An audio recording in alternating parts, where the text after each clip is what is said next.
Well, hello, everybody, and welcome out to Monday night. Thank you very much for taking time out of your.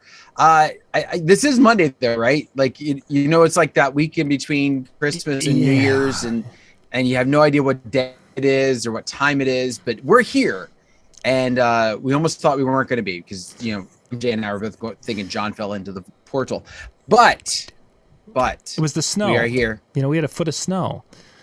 I thought he fell into the fishing hole where he was trying. That's like when you finally put on. Yeah, could have been that. Could have been that with my the big turkey I caught. Yeah. Foot of snow though. That's like when you guys finally decided to put on shoes, right? Oh, just about. It wasn't until it got down to 0 here this afternoon. Then I decided to pull the pants up. Over the shorts. Over the shorts, yeah. That's what I meant. Yeah. Oh, yeah. I was trying to worry there. Like I was a little concerned myself. It's all go in northern Minnesota. Yeah. It's like the visual I did not want. Yeah, well, I'm trying to be trendy. I'm trying to get in touch with the younger self. And see you wear the pants a little lower than. Okay, fine. So the topic for tonight. Yeah, thank you. So thank you guys for joining us and being with us this evening. Tonight, I wanted to kind of go a little bit different direction. 2021 was an interesting year. There were good things and there were some not so good things.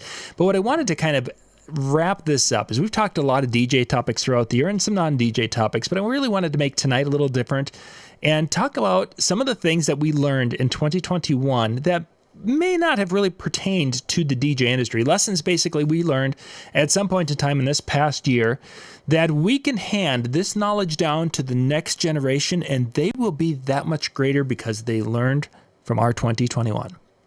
So by next generation, you mean all the people that are older than me? Well, you're only like 23, so everyone's older than you. But, for the others... The others of the average age of our audience is probably my age. Anyways, I have a disclaimer. Oh, great. Of course. Love disclaimers. Yeah, I'm going to wrinkle your brain tonight. That's all I'm going to say. Oh, that's an interesting don't make me think too much. It's the week between Christmas and New Year's. Like wrinkle your brain. Wrinkle the brain. Wrinkle the brain. Like Matrix, wrinkle our brain, or I just saw that, by the way. Wasn't bad. It's in the new one. But okay, so as long as we're going to talk about shows for a little bit, now you guys went there, so we'll get to our topic tonight. But so I just finished the Ted Lasso. I don't know. Have either of you gotten through the series?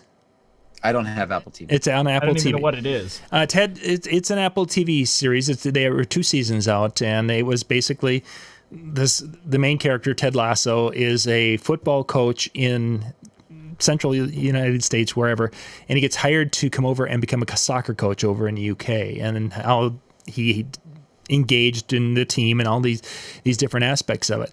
And it's interesting as you go through and watch this particular show of the life lessons that are involved with this little show that sometimes you don't pick up.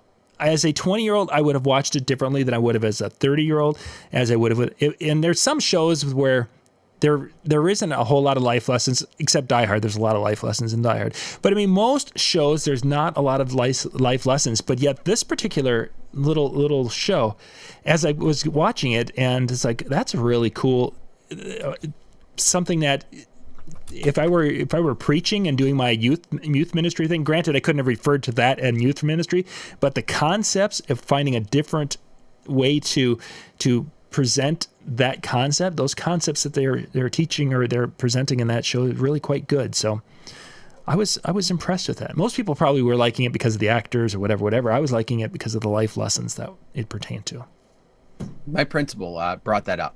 Like it was like the first day of in-service this year, and he actually showed a clip or two from the show and kind of related it with his life lessons things. It's a great show from everything I've heard and the clips that I've seen. It's hilarious. It's Jason Sudeikis who plays Ted Lasso, and it's won quite a few different awards already too. So definitely it's worth checking out. I'm just not about to subscribe to another streaming service where right now that is the only thing I've heard that's on there worth watching. Yeah, I've really been kind of disappointed. I haven't seen much beyond that, but Apple was running, I've got their music. I pay for the family music. I pay for storage for the family. And it was like, okay, for $8 more, I now have Apple TV a month. So wait, so you guys pay for music and you pay for movies? Why? Yeah. Well, this is TV. Yeah, I mean, why are you paying for that? It's just the way it is when you're an Apple person. See this little device? It's the beginning of an evil thing. Okay. I thought that was kale was the beginning of an evil thing. Kale. Anything with kale. Well, there could be that too. That would. Yeah. Told you I'm gonna wrinkle your brain tonight. All right, so let's kind of share a couple of our lessons that we learned in 2021. And Dan, if you don't mind, I'd like to have you start us off with your first or one of your lessons that you learned this year. Sure. So this just so you know, this one has like 3 subsets to it. So if you aren't happy, do something about it. That's something I definitely feel like I've learned this year. And so that something about it could be, making a change, getting a different perspective, or surrounding yourself with happy people. For those of you that haven't heard, I'm making kind of a pretty big change in some aspects. Like I'm leaving my district that I've taught in. I'm leaving brick and mortar schools, and I'm going to go teach in cyber school. And it was one of those things where I was just really unhappy in August. I was just very frustrated with a lot of things. And I said, you know what? I go through this every year. This isn't a single solitary piece. I go through something like this just about every year, if not a couple times a year. It's time to make a change. And I laid out a list of some different ideas, some different thoughts, some different possibilities of what I could do. Everything from getting completely out of teaching to going and teaching at college level. And one thing led to another, and I just on a whim looked up a cyber school here in Pennsylvania, and they were looking for somebody. And through the last 2 months now, the process has kind of developed, and starting next week, I start my new job at cyber school. So that was what led it for me. I wasn't happy, and I decided to do something about it. And I feel like a big weight's been lifted off my shoulders. Talk a little bit about there's changes, and you mentioned surrounding yourself with happy people type of thing. Also, those types of changes. One of the big reasons we don't make changes like that is that fear of the pain or fear.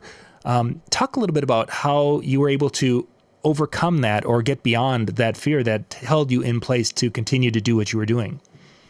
Well, it was one of those things. I think the frustration and the attitude, I don't want to say depression because that's a bit severe, but kind of in that direction that I was feeling was really making some impact at home. I would come home and I'd be run down. I'd be worn out. I'd be tired. And so it was one of those things that really is what overcame the fear aspect. Like it was getting so bad that I was just like, you know what, I need to make a change. I need to do this. And even after I've accepted the job, that was one of the other things I still wrestled with this because, I suggested the 3 things. Like I suggested to make a change, to get a different perspective, and surround yourself. Those were things that I'm kind of throwing out there. They weren't all personal pieces to that. I'm very lucky. The people that I'm with, the people that I'm around, and my coworkers at my current district have been awesome. In fact, that was some of the biggest obstacles for me, was going, okay, I'm making a change and I'm leaving these people. Like there's still, right. I mean, these are my close friends. These are people I see day in and day out, and go to and gripe and complain, but then also go to with all the success stories and everything else. Right. And so to realize that I'm not going to have that same type of relationship. I'm still going to have a relationship with my coworkers, but it's not going to be, hey, in between classes, like, hey, what'd you do this weekend? Hey, your kid's got a soccer game tonight. Like, it's not going to be any of that stuff going on in between. So it was a lot of the other piece putting so much pressure and so much push that I really didn't have an option to let the fear overcome me. I get that. Definitely, yeah, definitely catch that. Excellent. And then sometimes those changes, while being huge and being that, I like that you mentioned that it feels like a weight has been lifted. Yeah. Yeah. Yeah. Excellent. Just having that. I don't deal very well with a lot of changes. Like it takes me a little bit to really make changes. Anytime I make a big purchase at the house, I research it to death, and it annoys the heck out of my wife. But a lot of it's because of that kind of fear of change. And so some of that weight being lifted was finally like me coming to terms with the change that I was making. Like I was there, but was I 100% happy and with it? It took some time. Mm-hmm. Excellent. MJ, do you want to go next? I don't know. Do you want me to go next? I don't know. Well, it's either you're going to be the one wrapping us up at the end of the show, or I'll be the one wrapping us up at the end of the show. I'll wrap it up because I have a fourth one. They're all real quick. Oh. All right, really simple. All right, you ready? Mm-hmm. Never, ever, ever tell a policeman, yes, officer, I did see the speed limit sign. I just didn't see your car. Okay, and I'm going to tell you why. Okay. There's got to be a story for this, okay? No, seriously. You need to be in the moment, okay? No one is promised tomorrow. Grab today for what it is, whether it be for work, for partying, or for rest, because no one is promised tomorrow. Slow down. Take time to see both the sign and the car before something pulls you off life's highway. Ooh. He's going deep. He went surface and then went deep on us. He did. Wow. Now I'm understanding what he means by wrinkling our brain. Okay. I know. Wow. You might have to sit down and think about that one for just a second. Yeah. He's going deep on us tonight. Okay. Well, now the next one, we're obviously knowing where we're going to go with that. It gets deeper. Okay. It gets deeper. Okay, I'll hit the next one.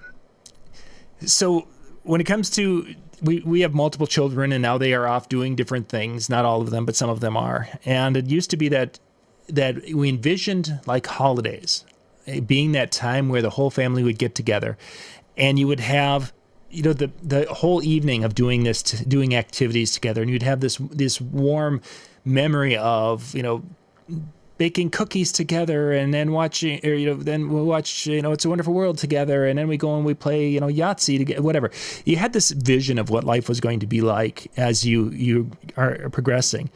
And one of the things that this year has shown me is that I'm not waiting for these big moments or these opportunities where we're all, it's becoming this situation where I'm not looking and waiting for that 1 hour that we're going to get together and do these things. It's like the minutes. It's to appreciate, and there's the moment, or the 2 minutes that I get to sit down and talk to one of my children at an in-depth level about something in their life, or maybe it's we're running to the store together and we have that one-on-one time. But it's really the precious moments of my 2021 weren't 20, 30 minutes, it was minutes.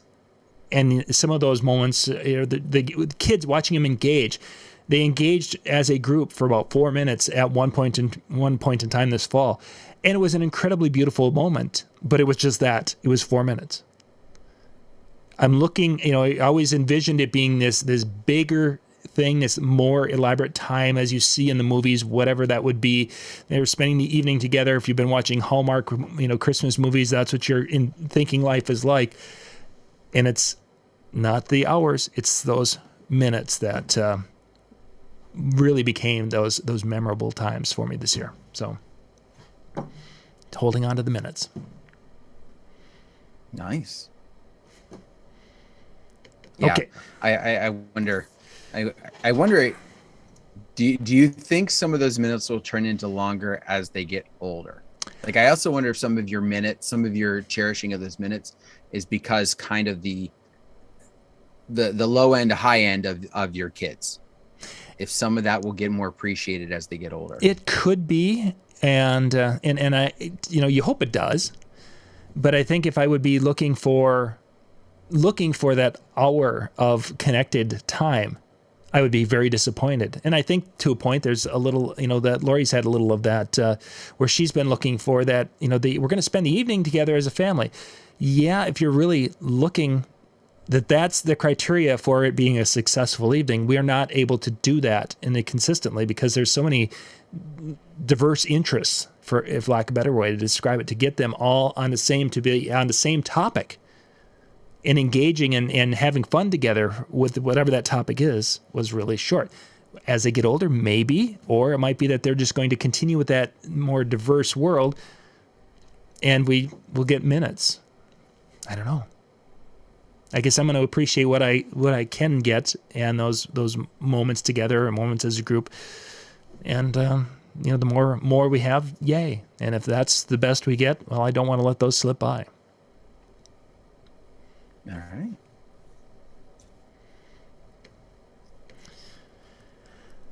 Okay, so Dan. It's so quiet. Sorry, I just had to say that. So Dan, what's your next story? Mega Sag! All right. So it's kind of interesting that yours went there because my second one was kind of very similar to that. You can't get more time in a day. So you need to find a way to prioritize the time you have. Like we all have 24 hours in a day and we could rob, certain time like of sleep and things of that to try and make things work. But when it's all boiled down to it, you only have so many minutes, you only have so many hours to get the things done that you want to get done. And I've started to kind of realize that it's always been there because I've always been involved in a lot of either I've always worked multiple jobs or I've had a lot of things kind of on my plate all at once. But there was a few times this year, especially as I got into kind of the thick of things with my DJ business, that I had my kids kind of look at me, and as I'm getting ready to go out of the house to go play, go to drum practice or to run an errand that that needed to be get done, and they look at me and go, "Dad, you're leaving again?" And that was just like knife to the heart type of feeling there. And so what I realized was I needed to make sure that when I was home, like I was with them. I wasn't distracted by 20 other things that were going on, but I was focusing on my time with them.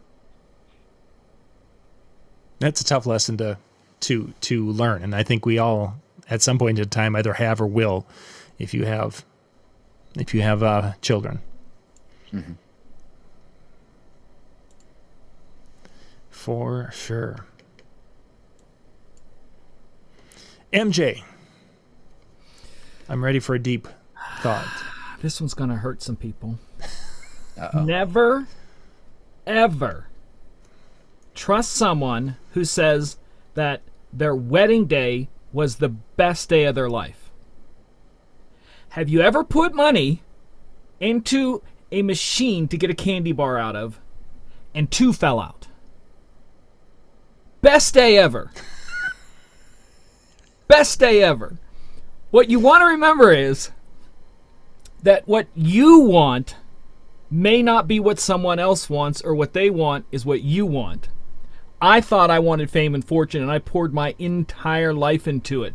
What I really wanted to do is be creative, and more importantly, be creative for me, not for a paycheck, not for a YouTube like, not for a Facebook click, for me. Whatever is best for someone is not always best for everyone. You decide what is involved in your best day. If I had a mic, I'd drop it. Yeah, well, that's good. Yeah, by the way, MJ is single, has never been married. So disclaimer, should have been people all the preferred. time say, MJ, why aren't you married? And I go, I don't know, just lucky, I guess.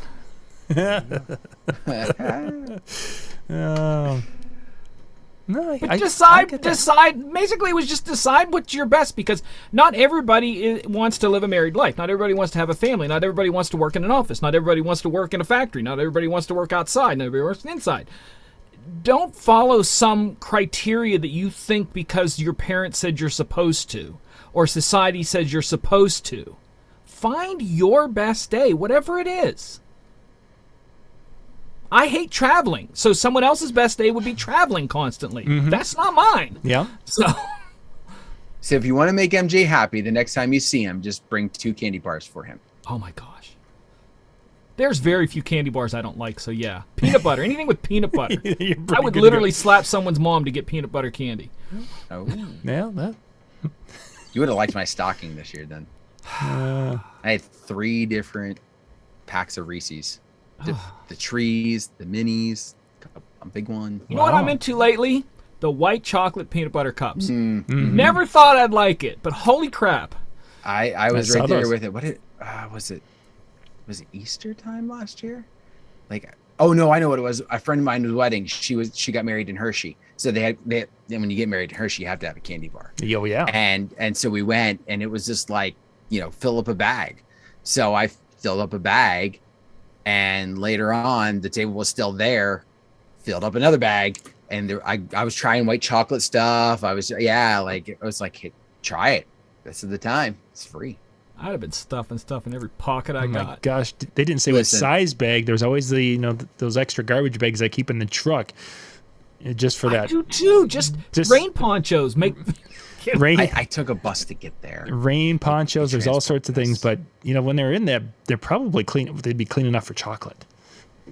No, I mean I They're in keep wrappers. I keep bags in there in case you need a rain poncho. Yeah. Well, I left them. They I had them work in as there. bags too. I had them in Anyway. there for speakers to put over top of speakers a couple of years ago, and Yeah. and they end up Yeah. they're still in there, all wrapped Yeah. up and nice, and it's like, Yeah. oh, that's good. That's good.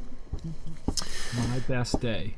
Clunk, clunk. Yeah, I was gonna. It sounded like MJ was working on putting together a speech for the graduates at the local high school there for a few minutes. I've done Decide that. on your best day, and don't do what everyone expects. Don't do what your parents say. Yeah, don't do what your parents say. Kids, get off my lawn. I figured he was going to get all that into his speech there. Oh, you haven't even gotten one. My last one, John, you will love. You will absolutely love. That's all I gotta say.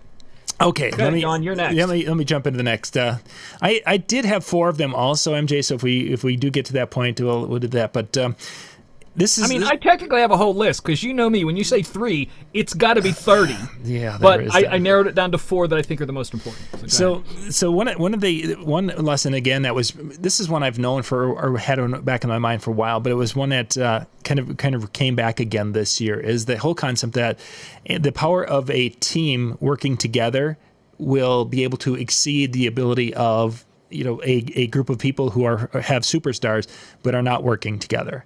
And I think that there's been a couple of different business opportunity or business things this year that have shown that a group of people who are working together, have each other's back, and have a common goal to make it so that everyone on that team is successful, did way more than another similar group, but they were had a couple of superstars in there who were just off doing their own thing. So that concept of team is huge in pretty much everything we do in life, and that's what's so frustrating about high school. And this would be my speech to the graduates, is that in high school you learned the wrong thing. You learned that you were trying to be the best one. You were trying to be the best athlete in the sport. You were trying to be this. You didn't want anyone else to be competing with you. In reality, you needed to have 5 or 6 of those people on your team, and the 5 or 6 of you needed to be the best you could be as a group, and you'd be much more successful going out from here beyond if you are thinking team first instead of I first. So, and that's been one of those things that's come out of a variety of different places, both business and in sports this year. So The more people you have in your corner pushing you in the right way, the more successful you're going to be in anything that you're attempting. I mean, you have to have that support group, but the best support group is the ones that are going to challenge you to do better. It used to be, and we're not going DJ lessons here, but we had the idea, of frenemies, where they were your enemies, but they were also your friends, or they were your competition, so they were your enemies. But now they're not. I call those DJ friends. I have friends and I have DJ friends. That's exactly. That's exactly. Like but the true ones, DJ friends, and I have a lot of DJ friends. But I mean, what I'm getting at is the true ones, the ones that are your true friends, but they're also competition in such a way that you can compete against each other. And again, whatever it is that you're talking about in life, whether it be, playing softball, whether it be playing, whether it be, some musical instrument or whatever, but you guys are pushing each other to be better in a healthy type of competition way. Haven't met those people yet. John, should we mute him now? Yeah, exactly. Let's wait and let's see what he comes up with this time. You never know. This could be. You don't want to mute me before the last one, John. I'm telling you. This could be earth-shattering. You never know. MJ, you're up. Oh, is it me already? Yeah. Oh, okay. He skipped me, but it's okay. Oh no, I'm sorry. I'm sorry. I only have 3. No, you guys go. I'll come around on the next one. Okay. I'm sorry. 3. Sure. Positive. Okay. Good advice. Always take time to lick the beaters when you're making cake or cookies or something. Great advice. Turn the mixer off before you do. Nothing is wrong with a little hustle and hard work, but sometimes you getting a little bit of work at the right time is more important than the long-term hard work. You might not be as ready as you think you are now for something that you're going to be ready for later on if you take the time, because even if that ready is just ready to enjoy what you're doing, take time where you're at. Okay? Just because you want to achieve something does not mean you have to achieve it today. In my book, I write that it takes you 4 times as long as your brain first thinks it does. There's nothing wrong with a little hustle and flow, but take a little time before you stick your tongue in the beaters. Make sure it's off. Okay? Yeah. I definitely that was where I was thinking you were headed with the beater analogy. Yeah. Is that you have to do the due diligence, a little bit of prep to make sure. I would say it's more on don't beat yourself up if it doesn't happen in the time frame that you are. Be prepared to have to walk over and unplug the thing before you lick the beaters. Just don't dive in face first. Well, it could also be said, hard work is a good thing, but nothing beats being smart, because you try and lick them with it turned on, and that's just not very smart. It's fun, but it's not very bright. And I think it also speaks to that persistence that that most things in life most things in life are a marathon. There's very few sprints in life, and I think most of the people think life is a sprint. And there are times, don't get me wrong, but I think there's more marathons by far. And how many times people have been in that marathon and they start? I mean, I'll just use an example of the YouTube channels. How many people have started a YouTube channel and they were going and they were going and they're going and they were like, yeah, I'm going to make $1 million in this. And 3 months later, they've stopped and they burned themselves out or whatever happened. And then 2 years later, people start finding their content and it's like, hey, this was really great. Oh yeah, I'm not doing whatever that was anymore. And and I see that in the tool handyman world a lot. Is people get excited and they work for about 6 months and they build little of nothing, but yet 2 years later it would have been something if they would have looked at it from a marathon instead of a sprint. Yeah. Crazy stuff. Okay, so my next one is one of the things that I've had reaffirmed this year and such, and I guess I've been looking at this more, is that in reality, most people are full of crap. It's just that most of them don't know it yet. The number of people who don't know as much as they think they know, aren't an expert in whatever this world is, or have a completely wrong idea of what is involved with the process, or what is needed for the task, or how it should work. It's just really astounding. And many times there's people who are in in positions of authority. I mean, we've all probably worked under a manager somewhere that had very little idea of how to do the job that they were overseeing, but they got the position for whatever the reason was that they had that. This has just been one of those years where you have people that you're working with in different entities in the business world, and they've got their position for some reason. I don't know how they did it. And when it wasn't replicating what the guy did or the gal did before me, and now I have to actually think and I have to react and I have to create. Most people are so full of crap they have no idea what's going on. Smoke and mirrors. But yeah, and the thing is that a lot of the people who are the worst at this, they have no idea that they're as naive in that realm that they are in, or in that position that they're in. So yeah, it's been a year of that lesson being brought back time and time and time again. And I'm not even talking anything political. I'm just literally talking in the business world of the DJ industry and in the tool industry. Those are the two that I spend most of my time in now. So I know a lot of DJs that are tools. Yeah, and they all kind of comes together, and then of course, Now, you know that I don't think well of DJs. So when you say that, it's like, man, you have no idea. I mean, people, I just stand back and let them trip over their own words, because it's like, you've got to be kidding me. And it's nice considering the fact that by your definition, nobody that watches this show is the DJ. So we're great. We are good. Yeah, Some of them are. Dan, you mix from time to time. John mixes some from time to time. Yeah. No, he pushes play and lets Megas Egg do it. I was talking to a guy the other day who stopped Start. in where I was DJing at. You'll appreciate this. And he says, yeah, I used to DJ with CDs, man. It's changed a lot. I'm like, yeah, it's changed a lot. And he goes, I never touched all that stuff like you did. I'd put the CD in and take the remote and press play.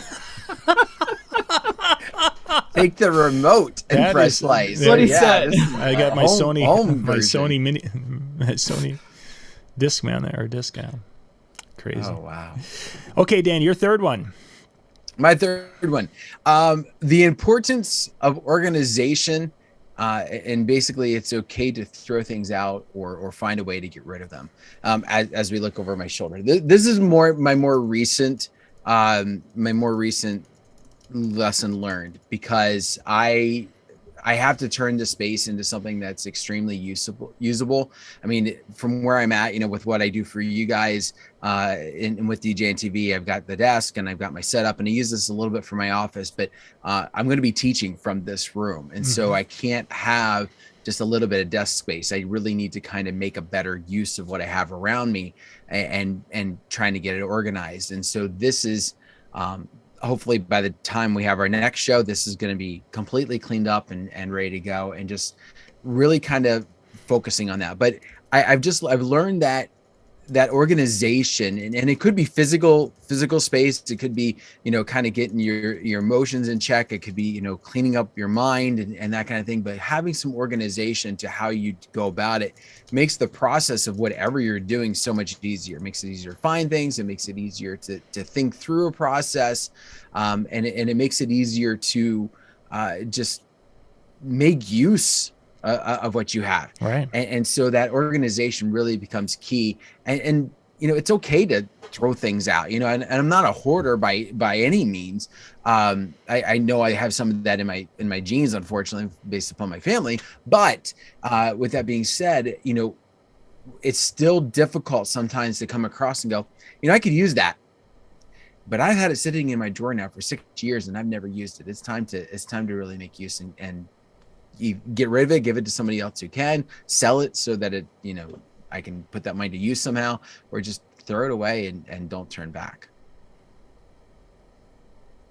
So why are you hoarding things in your jeans? That's what she said. Holy crap! Huey Lewis, anybody rescue this madness. I was hoping he wouldn't go too far down the track, so I couldn't, bring back to the point that, he did say he was a hoarder and he had hoarding in his jeans. I was wondering. I'm so glad he pronounced the D, emphasized the D. Yeah, emphasize the D. Yeah. Yeah. I don't need to say anything, do I? Whoop-bam! Oh my goodness. I don't know if we're all lack of sleep from Christmas or if it's Mine was good. I didn't do anything. no. I got plenty of sleep, ate plenty of food. There was no problem for me. Oh, I didn't mean that. I thought you meant the comment. Oh, no, anyways. Okay, we should keep going. Sean, are you ready for number 4? Yeah, if you've got your 4. This is important. Okay, or do you want to do 4 and then I do 4? Yeah, I can come back. I've got a 4, and then I can. And then actually, Dan brought up one last reminded me of one I was thinking of, and I never wrote it down. But I could just rattle off the whole rest of the list. Yeah, this is. Yeah, well, let me do it, and we'll come back to you, and you can rattle for a bit. Okay. This year's been one of those years where there's just some things that dads sometimes have to do that aren't very nice, because that's just the role that dads have to have once in a while. It might be having to go, like, I'm coming up here. I've got one of my kids that have to move, and I'm going to have to go and help them move from a second floor, tiny little apartment, narrow little stairway, and I'm going to have to help dragging things down and help them move to a different place. There's times, animals die, and, it's part of as parents, it's part of our responsibility to that. There's times where the kids are fighting, and you've got to take the kids and you got to separate them and sit them down and talk to them and have this discussion. There's times where there's a broken heart, and they need to sit down and talk about these things in the world that you've got to, or there's a disappointment in their life, or there's a frustration, or there's an extreme sadness, and part of our roles as dad is to have to be there and to comfort and maybe advise. Most of the time it's just to listen and to reaffirm that they're still loved and they're still part of who they are and part of the family, whatever. So this has been one of those years where there's been multiple moments like that, where there have been some things that, if you would say, here's some things you're going to do as a parent, and here's some fun things, these two things wouldn't go together. And you really would look at these things and say, yeah, I don't really want to do those things because they don't sound fun. They sound kind of painful and, in some cases heartbreaking. But yet, this is what, as a parent, or in this year as a dad, those are some of the things that had to happen and are still happening, off and on. And it's just part of that process. So sometimes as a parent, you have to do some of those not so nice things. Gosh, it just makes me want to open up and talk right now. No, because I've been dealing with something that's nothing to do with what I'm about to say, but it's about reparenting yourself. And how that just, if you've not gotten someone in your life to tell you that for no reason, nothing you've done, nothing you can do, are we solid? Are we really solid? Because everybody knows my fourth one's going to break the internet. Yeah, I'm not sure if we're. I think John's freezing himself on purpose so that yours doesn't come out. Live on